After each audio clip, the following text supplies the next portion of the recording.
All right, welcome everybody to Buffalo Wild Wings, Lynn Mills, PA.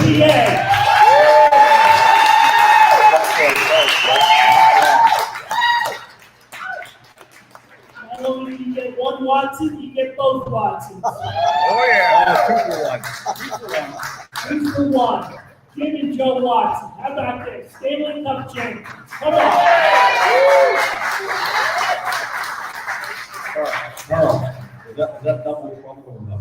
I'm not sure. Check with me in an hour. Right. Get back to us. Oh my gosh. All right. Welcome everybody again. For this Fans View, we're here once a month. I can't thank everybody enough for coming out tonight. This is a special night. We got a lot going on. We're going to have some guest speakers. We're going to have Jim and Joe talk about the Stanley Cup years.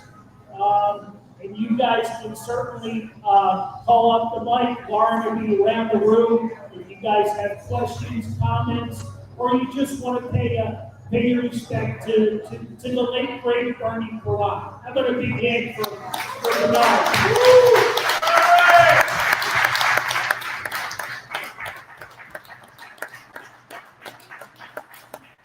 So here's what's up. Raffle tickets, I need you guys to dig deep. Grab that extra lunch money, whatever it is. Go back there. There are bucket seats. You're going to leave here with some great prizes. Grab your 2 free tickets and buy some extras. We got a lot, like I said, we've got a lot going on tonight, and I've also got a lot going on this weekend at my store. We're raising money for the Ed Snyder Youth Hockey Foundation, which we're so proud of. And I'm not sure of the title. Scott, help me out with the title. I don't know. President CEO Scott Thorpe in the house. Yeah. Come on.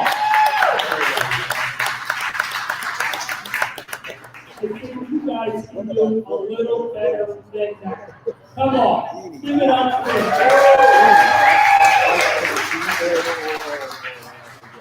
If anybody watched the video from Bernie, and I hate to keep bringing this up, he did a hell of a job on the eulogy.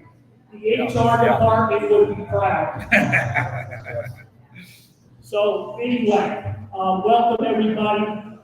We got a lot going on. Joe's got a great book, Thundermouth, that'll be available after the show. You guys want to grab some autographs, they'll be available as well. It's an honor, it's a privilege to have these two guys. We've worked with them over the years. It never gets old, right, boys? No. We love coming to Carl's Cars, Carl. There's nothing like it, man. It's a great little spot. I got 20 for you after the show. No. You are the king. You are the king of cards, Carl. You make it happen. I'd like to think it's still a work in progress. And you know what? You are always promoting hockey in the Delaware Valley, which I know Joe and I, Scott, we also really appreciate all you do for hockey, Carl, and you really promote it. It's not, some people are not familiar with it, but you really do everything you can to get it out there on the front page. It's a great game. It's a great game. Well, it's the best game, right? It's the best game as far as we're concerned. Talk a little bit about what you're doing these days. Well, I'm associated with Iceworks in Aspen, and we got some people over here from Aspen. And we built an ice rink in Aspen in 1997, so we're 27 years in. And then we built 2 rinks in 1997, and then 3 years later in 2000, it was so popular that we added 2 more rinks. So now we have 4 ice surfaces at Aspen. And so we've had that since the year 2000. And frankly, we stay busy all year round with hockey. It hardly slows down in the summertime. That's how big it is. And that tells you a lot about Delaware County and also the surrounding Philadelphia area. We go down into Delaware, we get a lot of people out of Delaware. We get people from over New Jersey, and of course, even coming out of the city of Philadelphia, they come to Iceworks. They just love the game. A couple other notes for all you out there. We have like 60 men's teams, if you can imagine. So every night we have like maybe eight games between the 4 weeks going, just men's hockey. And then every 3 mornings a week we have what they call shinny hockey at 6 a.m. at Ice Works. And then we also have noon hockey, okay? Wednesday and Friday, you go from 12 to 1:30. And we have about 25, 30 guys show up for that. That's how strong hockey is. And then for the ladies out there, we got about 10 to 12 women's and girls teams. So that's the state of hockey. That's how it's growing, and it continues to get bigger. I see you brought your own fan club. Well, we love the Aston people, man. They're our big supporters. And yes, Aston. Yeah, give yourself a hand, man. Go ahead. Is that part of this group over here? That's a part of this group over here, baby. Yes, sir. Look at them. We should have built a penalty box for them. Exactly. Great, they're great supporters. We really appreciate Great all of them. supporters and they're great troublemakers too. But we love them. We love them. And the gals, I mean, welcome. Delco gals. Delco girls. All right. Oh my gosh. We love having you there. The fans, our high school hockey. By the way, out there, everybody, I don't know whether you know, but we have high school hockey in the Delaware Valley and in Delaware County. A lot of high school hockey. All your school teams, all the schools in Delaware County have high school hockey teams. They have JV, they have middle school, and they have elementary school teams. So that's the state of hockey. A lot of high school hockey and also girls high school hockey. So it's just it's proliferating. It's growing in leaps and bounds. All right, we got Joe Watson here too, by the way. He's the older Watson. He might be, who was the better hockey player? Oh, Joe Joe was the better hockey. Oh, no. Yeah. Joe is very Come on. Jimmy's a better skater, faster skater. He can move, man. Joe did pretty good too, right, folks? Joe did pretty good, didn't he? Oh, yeah. You know what? We tried, our job was to prevent the goal, for God's sake. And we had a lot of guys that took a lot of penalties. So consequently, we had to kill the penalties and we did a good job doing that. So I never got beyond center ice. I got beyond center ice one year. We played the Russians in 1976. And the Russians were the best team in Europe, and we were the best team in North America at the time.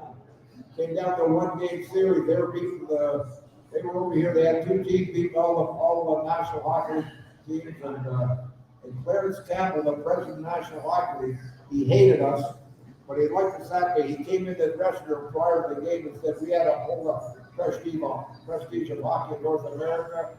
And we more or less told him, get the hell out of here. So he left the goddamn group with his tail between his legs. But anyway, we're in a short-handed situation in the second period. I was on the ice, I was watching the Russians make the change, and they were taking their time. I said, oh, hell, I'm going to amp up the road with Leslie and Kinnerchuck. And so I have to sneak in there. Leslie took a nice low shot, and Trechak made the save, and I skated right in there and put the puck between his legs. And I proved one thing. Man can't jump. White man can't jump. I tried to jump. I was excited. I jumped about 3 inches off the ice. That's as hard as I could go. But anyway, after the game, Fred Shield comes in the dressing room. He said, Joe, by scoring that short-handed goal, you're going to set the Russian program back 20 years. And they still haven't recovered. That's a great story. Oh, yeah. Great story, the Russians. Yeah, here in Philadelphia. How was that down there at the old Spectrum? What was that like? What was the atmosphere? Well, the atmosphere just in general was tremendous. I mean, it held 17,000 seats, right? But it was only about a third, maybe, of the size of the Wells Fargo Center is now. Right. So think about that. How close it was. Very, very intimate, and so the fans were very close to the action. And they really got into it. And they had the low ceiling, so the acoustics bouncing off of there was very, very noisy. And it was kind of intimidating for the opposing teams. It gave us an advantage, seriously, when we played, because teams were a little nervous coming and playing the Flyers. Not necessarily because of me or Joe, I suppose, but we had a lot of big tough guys. And so that was that. But it definitely gave us an advantage. You have another story from that series? Well, Did the Russians ever get paid? well, they were gonna get paid if they didn't come back and play. They needed 200,000 rubles they had coming to them. And they proceeded to walk off the ice, and Mr. Snyder went down. If you don't come back, you're not getting the 200,000 rubles, and they proceeded to come back. I'll tell you what, if Trechak hadn't played well, we would have beat them 10-1. They were shot at 49-13. They didn't know what was going on. They were beating all the top teams in the National League. And the only team they didn't beat was us. Only team they didn't beat was us. So we showed them where the better hockey was. But when I look back, the day before we had a press conference in the Spectrum, and they were introducing the Russians. They were getting light applause. We had over 300 press all over the world. They're interviewing. They were the Russians, and then they came to our team. They came to number 8, Dave Schultz. And when they heard that name, they started looking around and trying to figure out where this guy was. Everything else, they knew they were nervous. Yeah. They were nervous. Further to that story, Joe, I talked to Dave about that. Dave Schultz, and during the luncheon, he was just glaring at all the Russian players, trying to intimidate them. And he said they were turning away; they didn't want to look at him. So that was it. It was definitely an intimidation was going on there at that particular time. Well, I remember, let me say a few words here, but we had a practice. The Russians practiced first, and we went and watched them practice. They were doing all these things on the ice, but we can't do those things. We took no way to do that. So I go to Freddie, and Freddie, we shouldn't practice. Let's go out there and fool around. Freddie says, okay, we'll go out there and fool around. That's what we did. And then Freddie said, we have a system, right? We have a system. We're going to beat them. And Freddie had to devise his system to play the Russians, and we demonstrated how good we were. And we made them look very feverishly not that good. But they were a great team and loved to play. The system we played, they were very confused with our system, which was good. We confused ourselves a lot. All right, quick question for the room. It looks like a relatively young crowd. So was anybody? All right, don't get hostile. I said young. Was anybody there? Did anybody witness this game or any part of that time? Were you there? Yeah? Okay. All right. A lot of people watching on TV, okay? Yeah, well, that was. It was a big deal.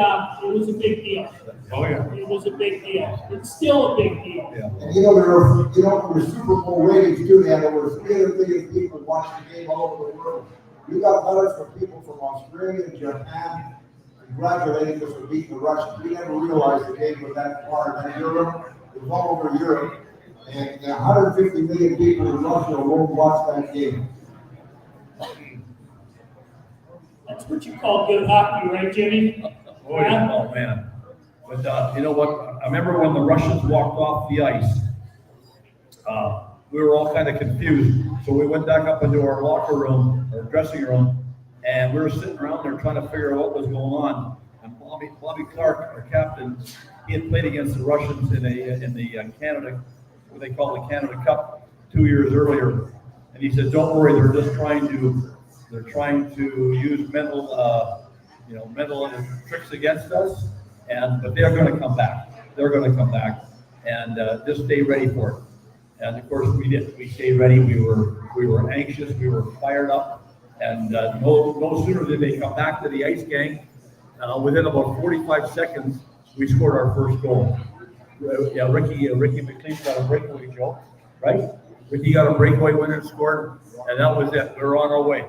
And like Joe said, we shot 49-13, and we're just really all over them. But that was one of the greatest days in my life.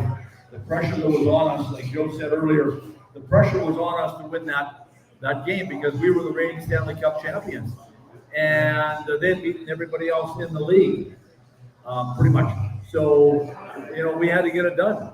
And like Joe said, the president and even the referee in chief, Scotty Morrison, came into the locker and said, guys, we're going to let you play today. Go and do your thing. There you go. So that was kind of cool. Everybody's eyes lit up when that happened.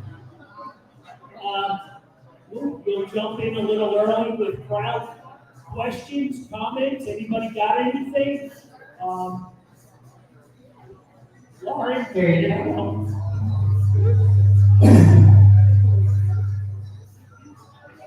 I wanted to explain my condolences to Keith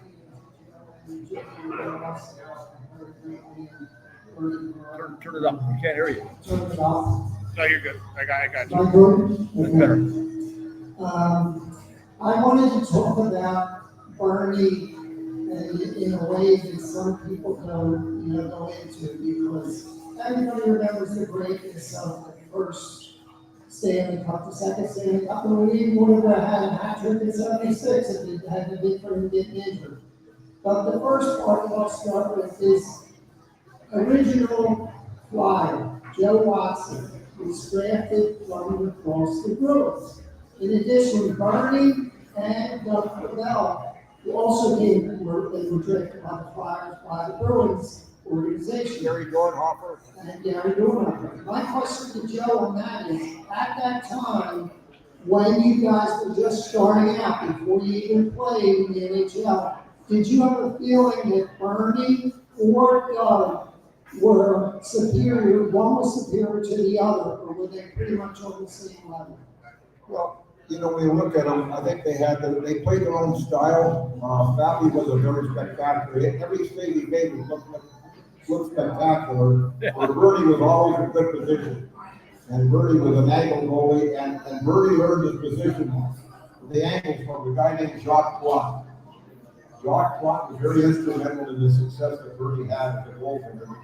He taught him the angles. There's nobody better than the angles of Jacques, and then Bernie became the same type of player that Jacques Plot was as far as the goalie goes.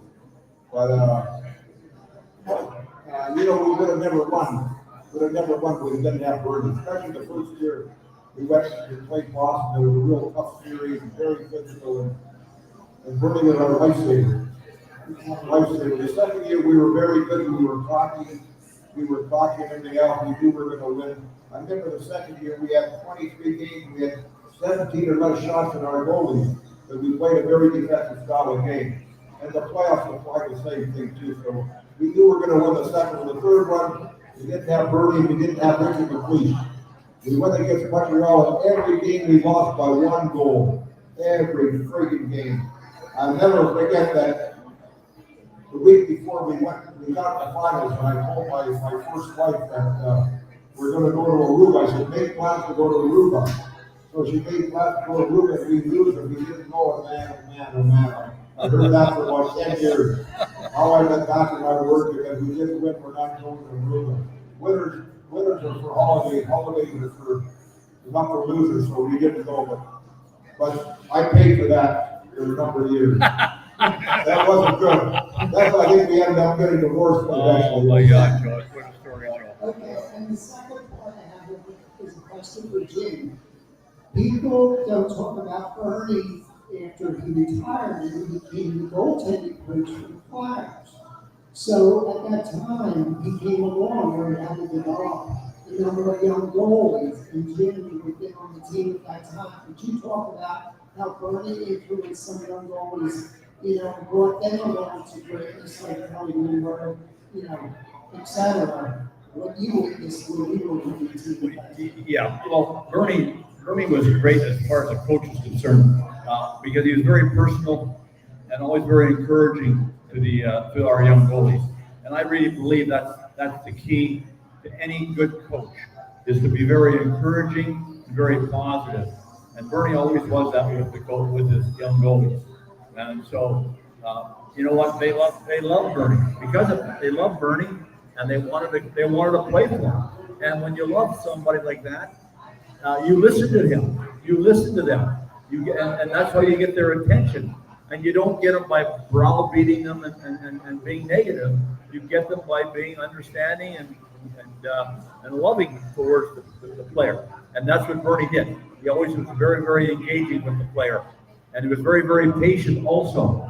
That was a trait he had. Very, very, a good coach is always very patient with his players because they need a coach. Good coach knows that the players are going to respond eventually to that. Okay. And I think, even talking about the current Flyers, seeing Rick Tocchet, what he's doing right now with the Flyers, we were down to the game on Monday, Joe and I. I was very impressed with the Flyers under Rick Tocchet, watching the way they played. And one of the things I noticed with him is that he's got the team trying to really possess the puck, not to give the puck up, try to control it, hang on to it. And everybody has to have that ability to control the puck, or you're not going to be able to play for him. But guys, because of that, will get better in that puck possession play. And so I'm very, very excited about what he is going to bring to the team. And hopefully you out there are also feel the same way. I think we've got a chance to have a heck of a year under Rick Tocchet. Thank you very much. Yep, So sure. we've got an internet question. Do you guys ever disagree? Yes, we do. Absolutely. Do we ever? Joe doesn't think so because he's always right. We disagree on the heat and the cold, for God's sake. This guy's lost so much weight, for God's sake. The other day, we're coming home from the game Monday night, and it was nice out, and he said, "Oh, turn the heat on." I said, "What do you mean? I just 7 degrees on, for God's sake." Well, I that's what feel happens. cold, like, oh my God almighty. Oh, that's We what disagree there, for sure. But if I could tell you a couple more stories about Bernie. In 1963, I met Bernie in Minneapolis. I had turned pro, and I was playing for the Minneapolis Brew, which was a farm team of the Boston Bruins. So we lost both of our goalies. So we needed a goalie. So Bernie was part of the Boston organization, so they called him up for Niagara Falls Flyers. And Bernie came in, he played 2 games. He was 18 years old. He played against guys. They're 25, 30 years old, former NHL players, everything else. And we won both games with Bernie at 18 years old. So I knew we were going to be very successful with him. And then in 1978, after our first season, I get a phone call in July from Montreal. Bernie called them and he says, "I want to come up and go bear hunting for a black bear." I said, "Bernie, it's 4,000 mile drive to come from Montreal to Smithers." He said, "I know it, but I'm coming up." So Bernie gets there, 7 days later, 4,000 mile drive. I mean, this is crazy. Funny he didn't see a bear on the way up because there's a lot of bears on the way up coming from that area, but he didn't. And so there's a friend of mine, his name was Joe Tennant, and he was an engineer in the railroad. So I told him the story, and he said, "Well, Bernie can come in the engine with me." I said, "What? Come in the engine with me?" And he'd bring his gun with him and everything else. And so they're going down the tracks. They see a lot of movement. They don't see a bear. Eventually, they see a bear. There's bears on the tracks. So next thing you know, Bernie's shooting out of the engine, and this bloody bear's running for his life, going down the track, running for track, and Bernie's hitting him with the shaker about 5 or 6 times.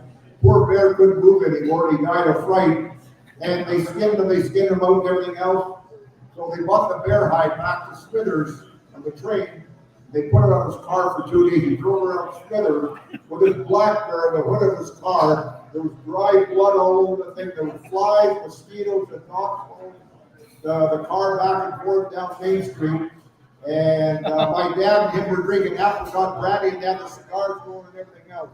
As if he was a big white hunter Bernie. Oh my God. It was one of the funniest fights I've ever seen in my life.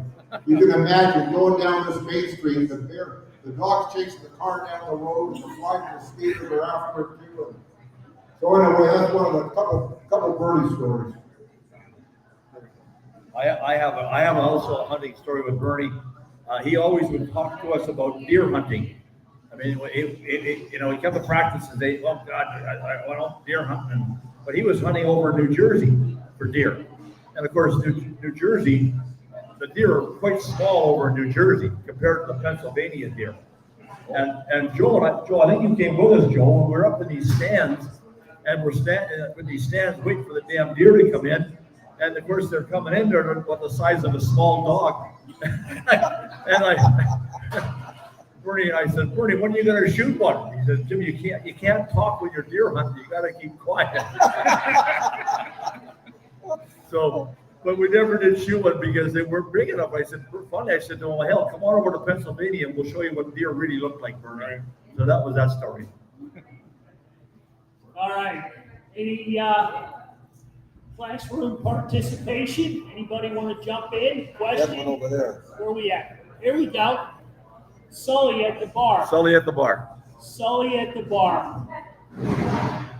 He's got a tab running if anybody needs something.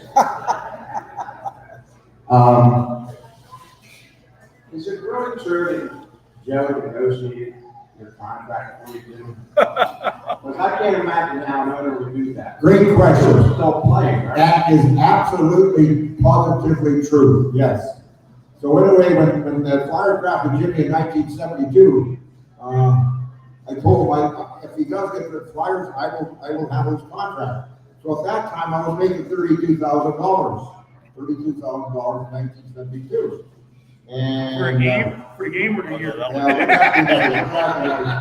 anyway, I said, Keith, I'm gonna handle Jimmy's negotiations. Well, I got him a $35,000 deal for 5 years that went up, increments of $5,000 or $10,000 a year.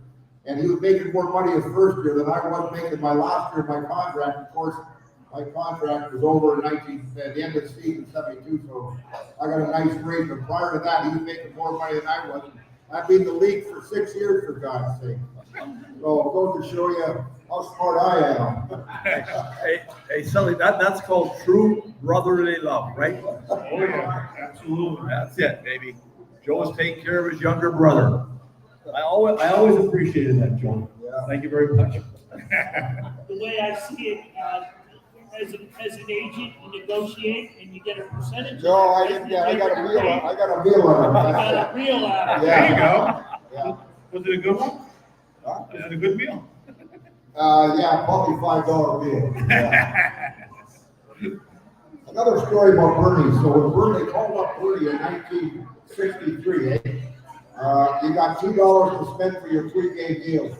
And Bernie was living in a hotel across the street from a hamburger joint. So Bernie went over and got 4 hamburgers. They were 12 cents a piece, cost him 48 cents for 4 hamburgers. So it made a killing. He had $1.52 to spend, still spend at the time. But that was Bernie's pregame deal. He did it two games in a row, 2 days in a row. We won both games, so I think he thought that was his luck. Yeah, yeah. These stories are priceless. We hit the 7 o'clock hour, so I got a little bit of business to take care of. Thank you to find people here at Buffalo Wild Wings. Hey, there's a hand. So he's back in open with the horse. I can hit him up. I'll work on getting you some deals or some discount food. But anyway, it's a great spot for us here every month. Having guys, these guys, these gentlemen, these former players, these Stanley Cup champions, we call it priceless. To be able to engage for an hour and talk hockey, talk all these great stories, for us is phenomenal. It's built the show over the years, and I can't thank them enough. How about a big hand?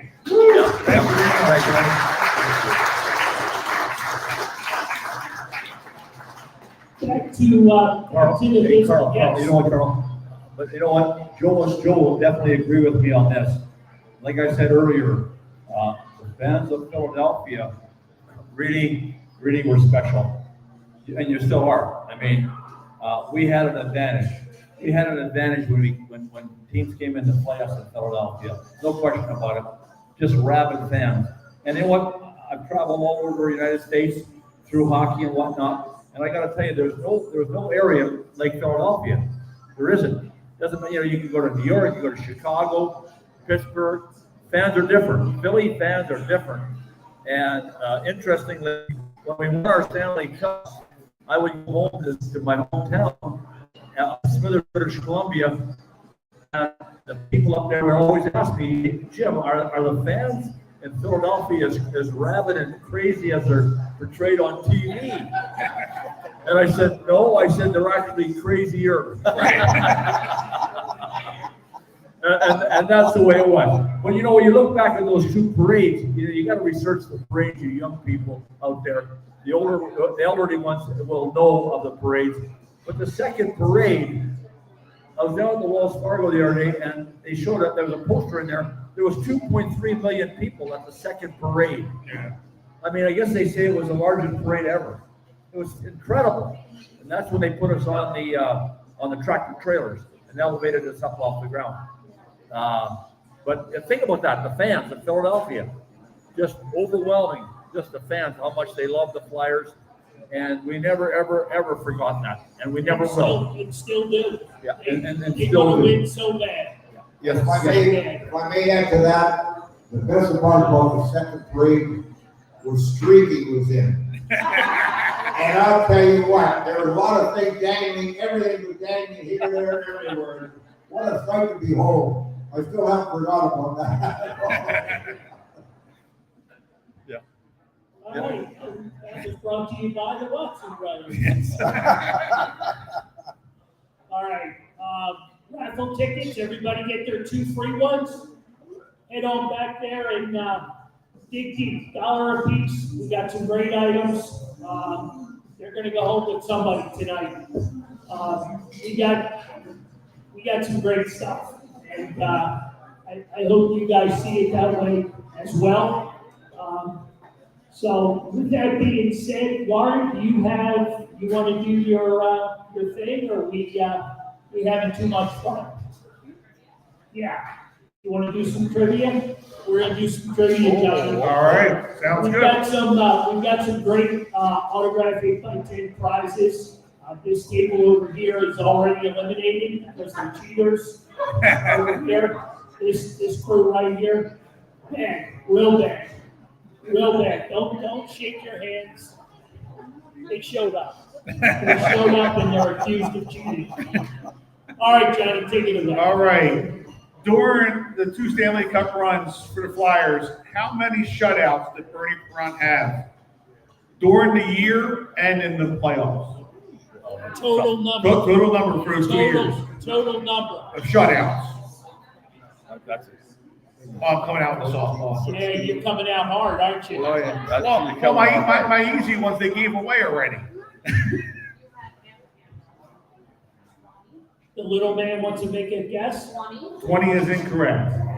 This is Bernie. We're talking about Bernie Perrant here now. 20's not enough. 23. Well, if 20 wasn't enough, you got it. What, did they get it? No. Anybody? 20 something? 26 is still low. Wow. Damn. 56 is too low. Do we have that many? 43. No. 35 is getting closer. 38. 30 is going further away. 38 shutouts, 1 year? No. No. Ooh, you should have stopped it. No. 37 is incorrect. 5? 32 is incorrect. All right, we're running out of numbers. I know. I think somebody over here may have said it. 30 is correct. 30 is correct. 30? 30. Damn. 30 shutouts in 2 years. Is that Well, why? 2 years. 2 years. In the 2 years. On the 2 years. Oh, 2 years. 2 Oh, years. okay. Yeah. Yep. It's Jimmy's cheerleading crew, so Yeah. we gotta play numbers. 30. Yeah. Yep. Wow. All right. We had a 1-goal lead, man. If we had a 1-goal lead going into the third period, the game was over. Lockdown. It was over. Tell you what, we were just so good defensively. But we had, I gotta tell you, we talked about Bernie, and certainly he was a big part of it, but we had the greatest captain I've ever been a part of with Bob Clark. A lot of you younger folks out there maybe have heard a lot about Bobby, seen him on tape. just, he was such an inspiration. And you got to hear these stories because I've never seen anything like it. I'm a big sports fan. I follow all the sports. I would class him right with any leader of any sport in all of North America. That's how good a captain he was. And a lot of times Bobby led just by the way he played, right? The way he played, and how much he cared. And I never forget coming in after a loss one day, and it was very seldom we lost at home. And he just came over to put a stick on the stick rack, and it was over by where the defenseman Brett. And I just saw the way he slammed the stick into the stick rack, and how much, and I could just tell how much he cared. And I tell you what, from that moment on, I know it made me a better player. He just inspired me to play better. That's the kind of guy Bob Clark was. This guy is a legend. He totally deserves everything, and he's one of the all-time great hockey players that ever played the game. And we had him right here in Philadelphia. There you go. Heard it right here from the Yeah. Tony, you got an easier one? I got an easier one here. All right. What year did Bernie get inducted into the Flyers Hall of Fame? 1984. Incorrect. Incorrect. 88. 88 is correct for Flyers Hall of Fame. Flyers. Wow, 88. Yep, 88. I had to go with the Flyers Hall of Fame. Everybody. It would be a little bit. What year did you go to the NHL Hall of Fame? 84. 84, the NHL Hall of Fame. Yep, 84. Yep. Wow. All right. During the 67 Flyer season, who was the goaltender with Bernie Brown? You got to raise your hand. Oh, that's a no-no. That's a no-no. Yeah. Lauren's coming over.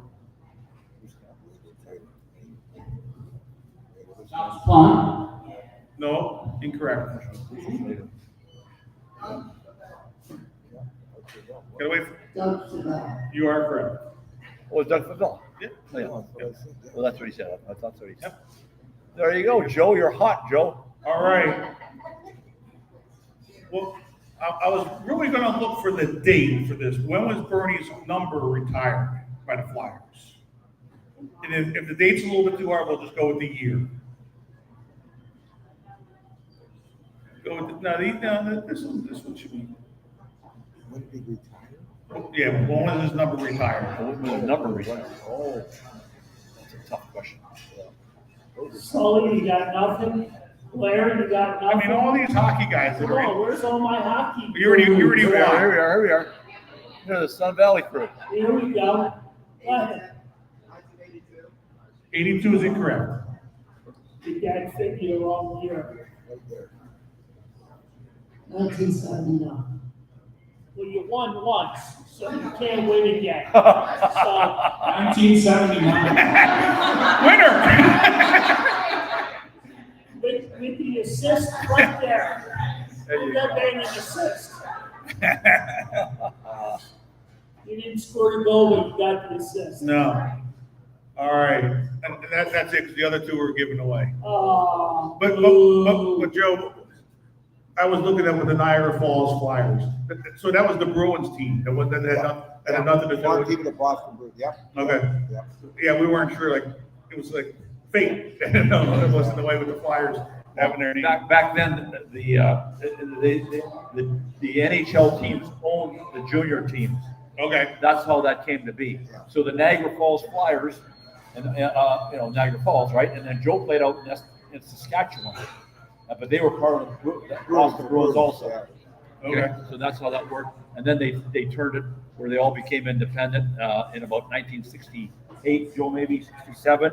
They all became independent, and that's when they started the NHL draft. Okay. Yeah. Can we talk a little bit about Smithers, because seems to be a hot take for hockey players. Well, when you look at Smith,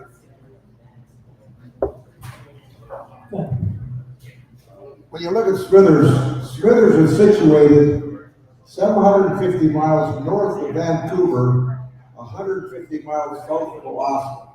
So I told you to show you it's way up there. And when you grow up in an environment like that, I remember I grew up, when I left, I was only 600 people lived there, and there wasn't a lot to do in the wintertime. You do curling, skiing, or playing hockey. And most of us chose to play hockey, and skiing too, obviously, but when you grow up in an environment like that, 30 below zero at night, for God's sake, you go to bed, you sleep with your clothes on, and we had an outdoor, we didn't have a bathroom in our house, so it was an outdoor toilet. Too much information. So what you had to do, you had a bucket. If you had to go to the bedroom, you had to go to the bathroom, you had a bucket by your Oh, bed. George. You did it in the bucket. TMI. You did it on the next morning. Okay, so we're talking about hockey players. Well, I'm telling you, Was there a bear or not a bear by the cooling? TMI. Too much information. That's the environment we grew up in. That's why I didn't want to live there my whole life, for God's sake. I want to get the hell out of there. Jesus God. So I got out of there. Yeah.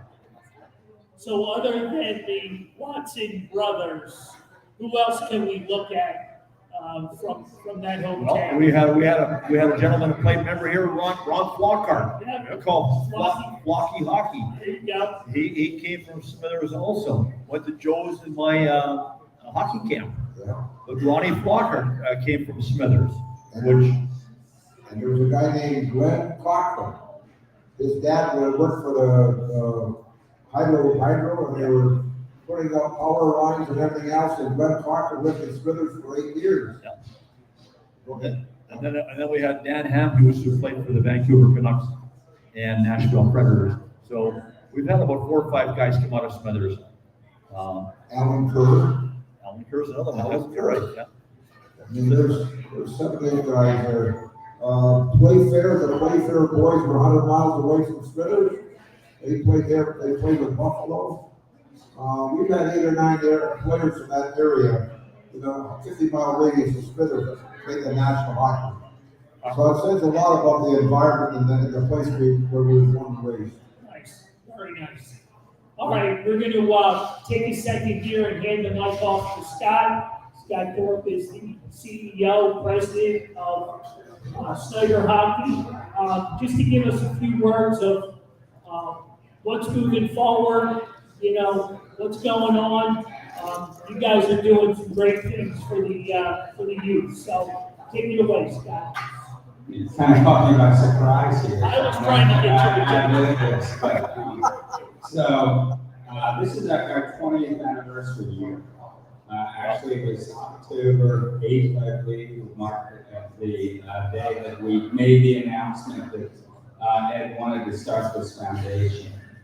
And the mission of Ed Snyder Youth Hockey and Education is to provide and promote opportunities for young people, particularly those that would otherwise not have such opportunity. We all know how much it costs a year to play hockey in the DEHL and some of the leagues, and we're able to provide services that include not only coaching but a robust academic program that keeps kids in school to 1,900 kids on a daily basis at 7 different locations.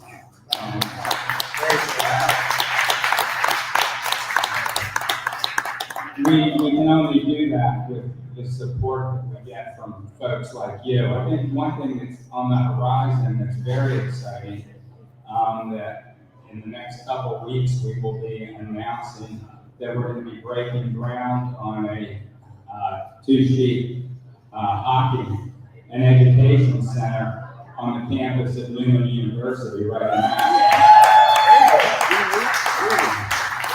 We're going to in partnership with Lumen University, which is one of our partner universities. We're able to tell the kids in our foundation as they enter the 8th grade, and we provide services from 5 through college.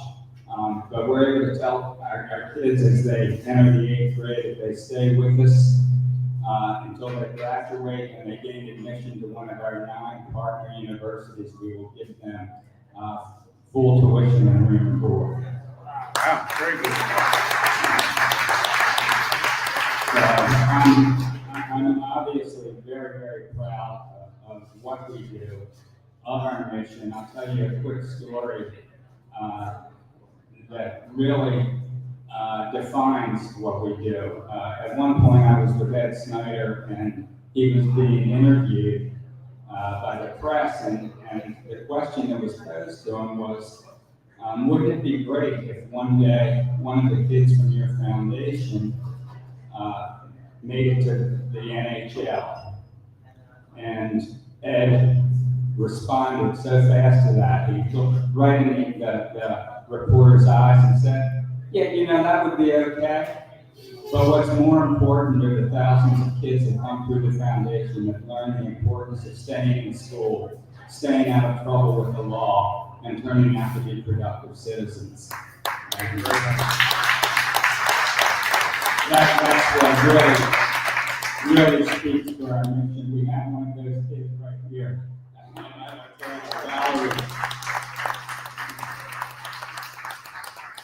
Valerie Wheeler actually came, I don't know, how old were you when you started in our program? Yeah, she was 6 when she started in our program. Today, she's a junior at Newman University on full scholarship, plays hockey for the women's team. And she exemplifies the type of student athlete that we welcome in our program and help. And she's also employed by Snyder Youth Hockey and Education in our development department and as a part-time coach. So the kids learn the importance of paying back, which is very, very important. So I'm done. That's enough. Thank you so much. Thank you so much for your support. Thanks, guys. Yes. All right, I'm gonna give Jeannie the 5-minute warning because I want her to come up and gather herself and give us a couple of moments of what it was like to be the wife of Bernie Perkins. So. Oh, God. It's all good. You have no idea that with you showing up tonight, how important this is, and the continued work that we will do as much as we can to promote Nick Snyder, promote Bernie Perron, and let that legacy never die, never ever die. So why don't you come on up? Come on, they gave you enough time. Jeannie, that was your 5 minutes. That was your 45 minutes. Yeah. You can't like Bernie. If I can be compared to him, that's a beautiful thing. Thank you very much. I just want to thank Carl's cards, his family, Lauren, Sue, Anthony, I called Tony, him he goes by Anthony. everything. And the whole crew here, the Boston brothers, Scott and Tina, my mom, Valerie, everybody plays a role. And I just, I could be here all night talking about Bernie. But Carl's right. We want to continue his legacy. And Ed Snyder Youth Hockey Foundation and Education, is not just, it was very important to Bernie, and what this organization has done for young people, as Scott so well put into words, it's just incredible. 20 years of it is, wow, I'm blown away, because I didn't realize, I did and I didn't, with everything going on right now. But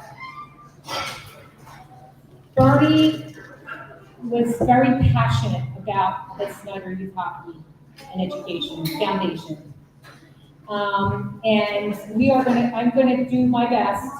I know there's large, like Carl mentioned, there are large shoes to fill, but we're gonna do our best to continue the work that Bernie would have wanted us to do. And by the way, I know we're all mourning Bernie, but Bernie would want us to be happy and celebrating his life. And that's what he would want. That's exactly what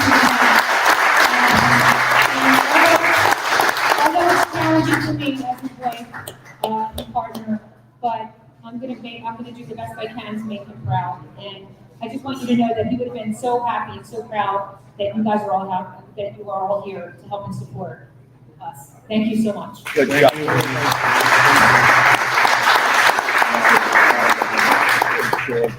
Oh, thank you. Thank you. Thank you. Yeah, absolutely. I just want to say one more thing. You know, the world will remember Bernie as being a Hall of Fame hockey player, a Stanley Cup champion. But those of us that knew Bernie will remember him as being a Hall of Fame human being and a champion in life. One of the things that set Bernie aside from everyone else is he may have probably been the most accessible athlete that we've ever had in our city. And these guys are a close second, by the way. That's why the Broad Street Bullies are remembered and so loved, because they're accessible. And not only Bernie, was a champion of ours, but these two guys have been too from the beginning. I don't think I've ever asked Joe, Jimmy, to come out and do something for us where I was ever refused. It was always, what more can we do? And I just want to thank you to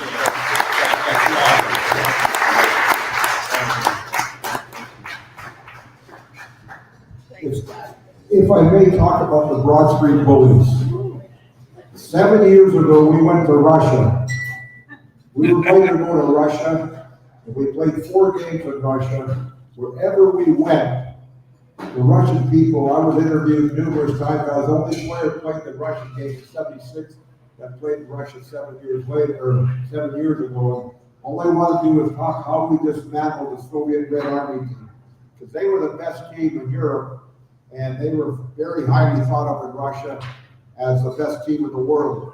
But we showed them, and they were very upset. All they wanted to do was ask me how we defeated the Russians. And I gave our coach a lot of accolades because Freddie Sherrill devised a system to beat the Russians.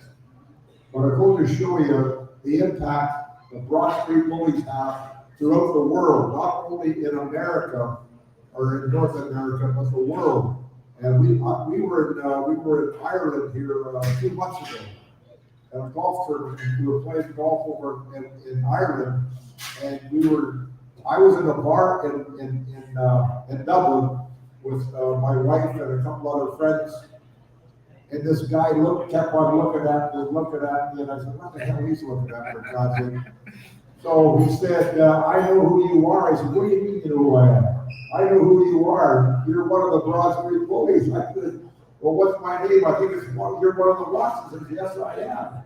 And it goes to show the impact the Broad Street Bullies had in the hockey world, not only in America, but the world. And when you go to these foreign countries, they want to talk about the Broad Street Bullies. And wherever we went in Russia, we saw people with Flyer jerseys on. We played 4 different games in 4 different arenas, and every game was sold out. And we saw people with Flyer jerseys on in foreign countries, like I mentioned, Russia. So go to show you the Broad Street Bullies are a very prominent name and known throughout the world, especially the hockey world. When you guys went back to Russia, did you have any hard time going through customs? No, we were, Putin okayed the whole trip. And Putin, we were playing in Red Square, and I don't know if you ever been to Russia, but the Kremlin's right there in Red Square. And Putin initially was supposed to play in the game. He didn't play in the game. And I think the reason he didn't play in the game, he wasn't going to get free carte blanche on the bloody ice. You hammer down the ice and nobody touches it, he goes in and scores. Because we weren't going to let him do that. I think that's the reason he didn't play in the goddamn game. I really do. All right, I was just updated on raffle prize money. We're doing pretty good, but we can do better. Joe, would you hold the mic?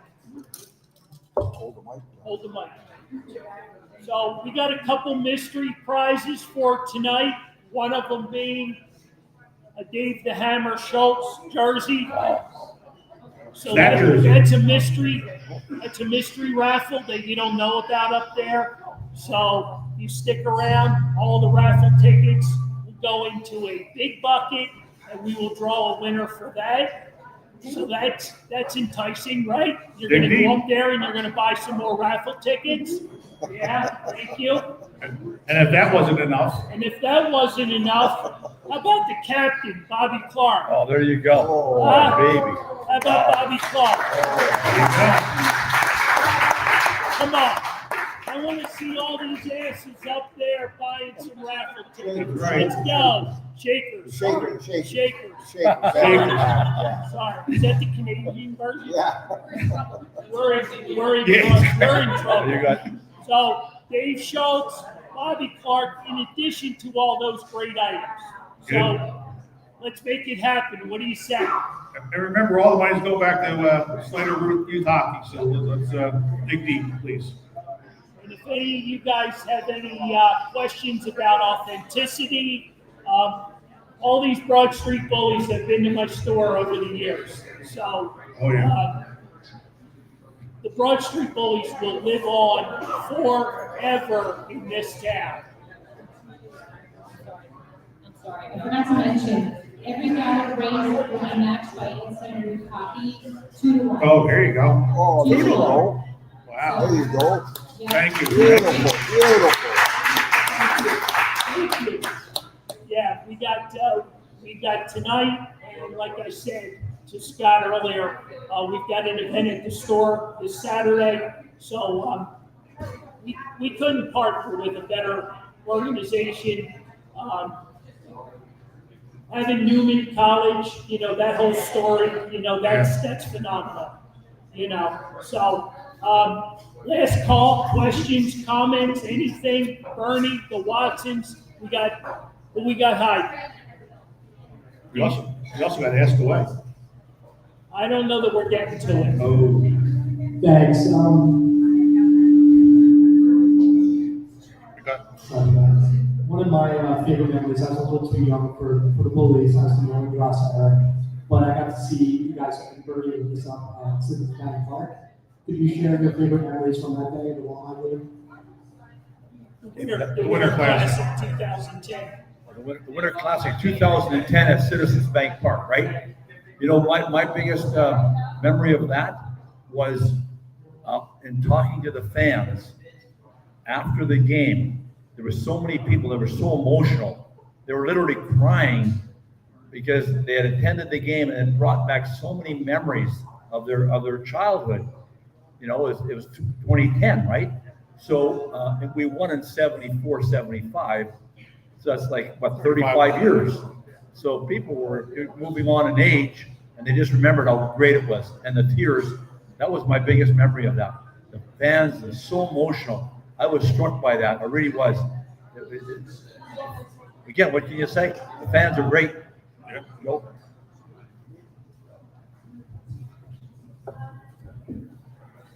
There's nothing like being a sports fan in Philadelphia. You got very competitive team. Even the 15 soccer. I'm not into soccer, but basketball, baseball, football, hockey, you can't beat it.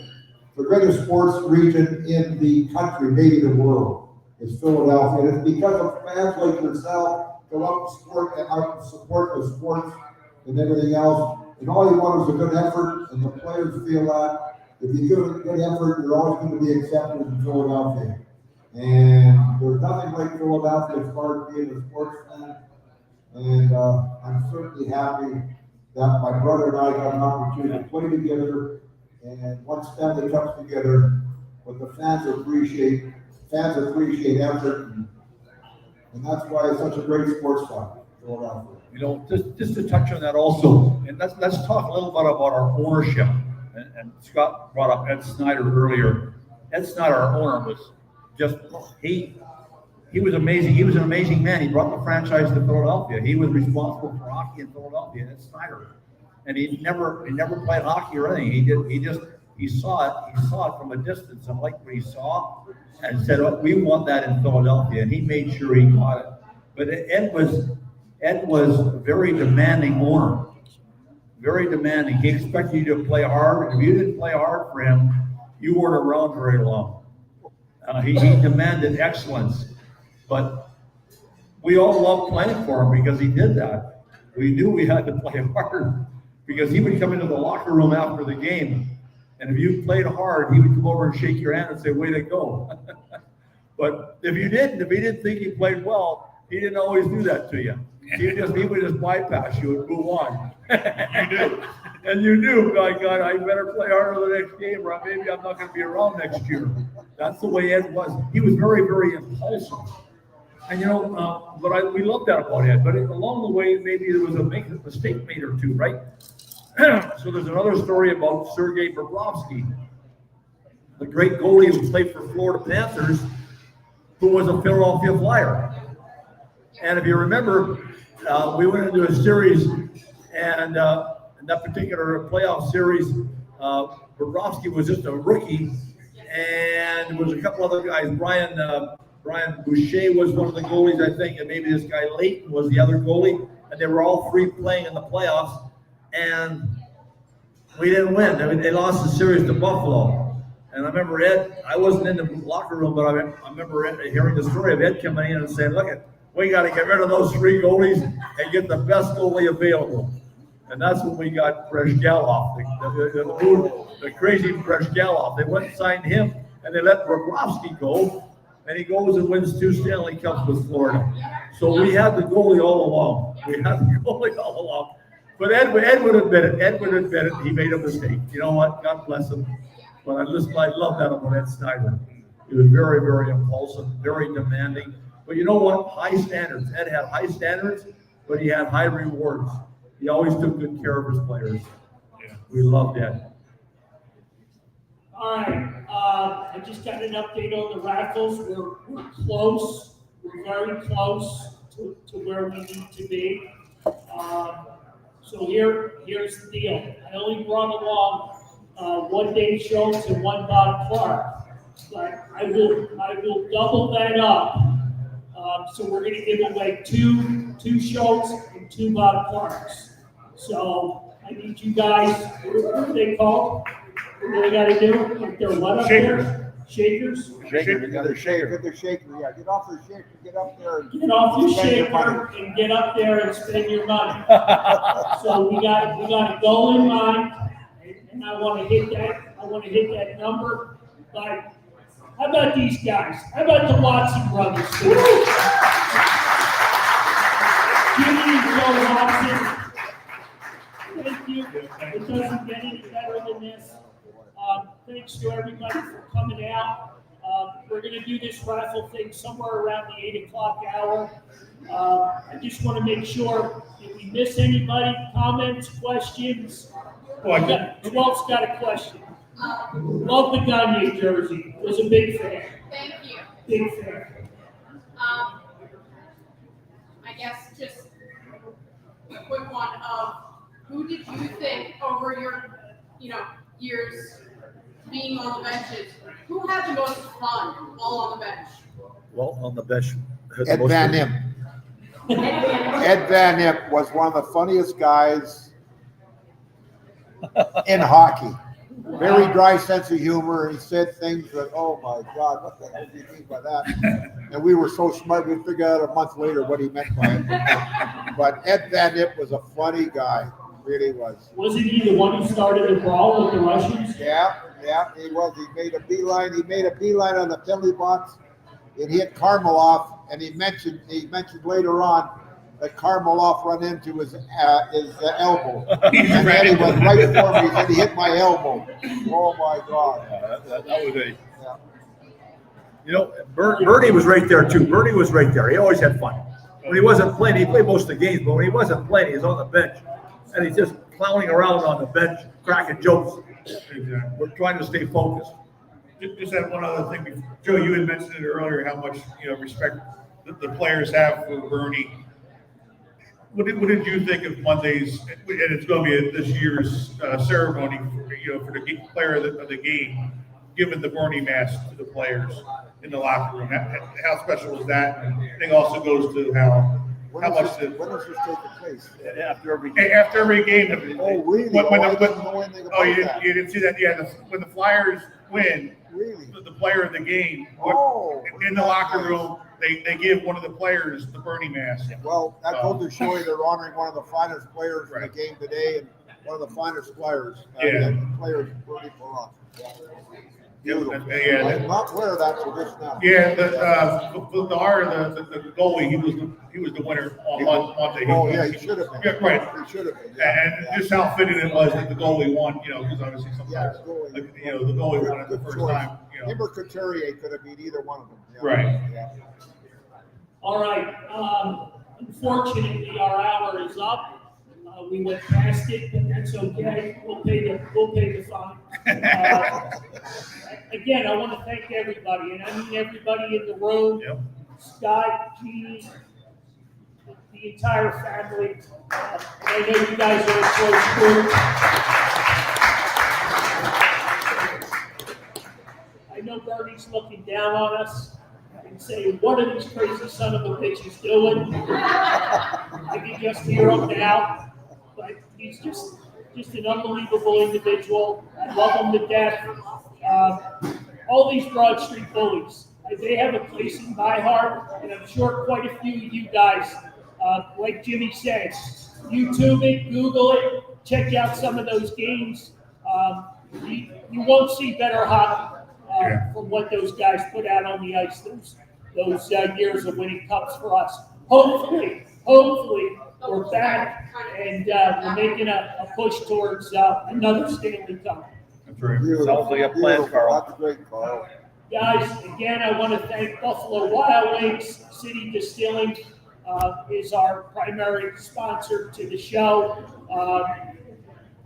Gal behind the bar, everybody running around wild, making the night great for you guys. I want to thank everybody. Thanks for coming out.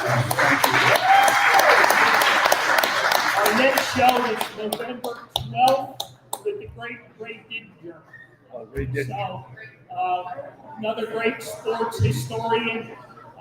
He's got his new book out, another encyclopedia from last year's Super Bowl. So mark it down, November 12th.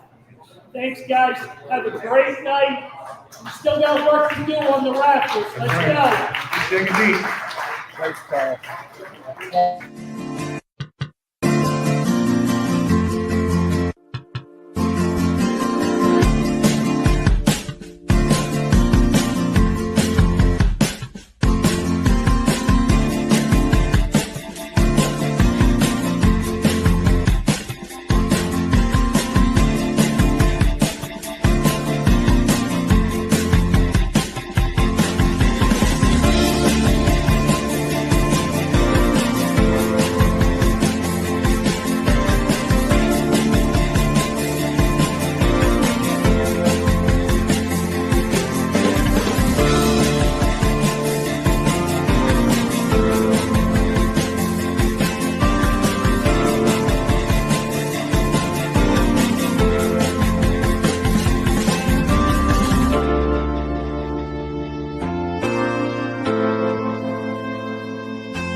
Okay, you're going right there. I'll hang here.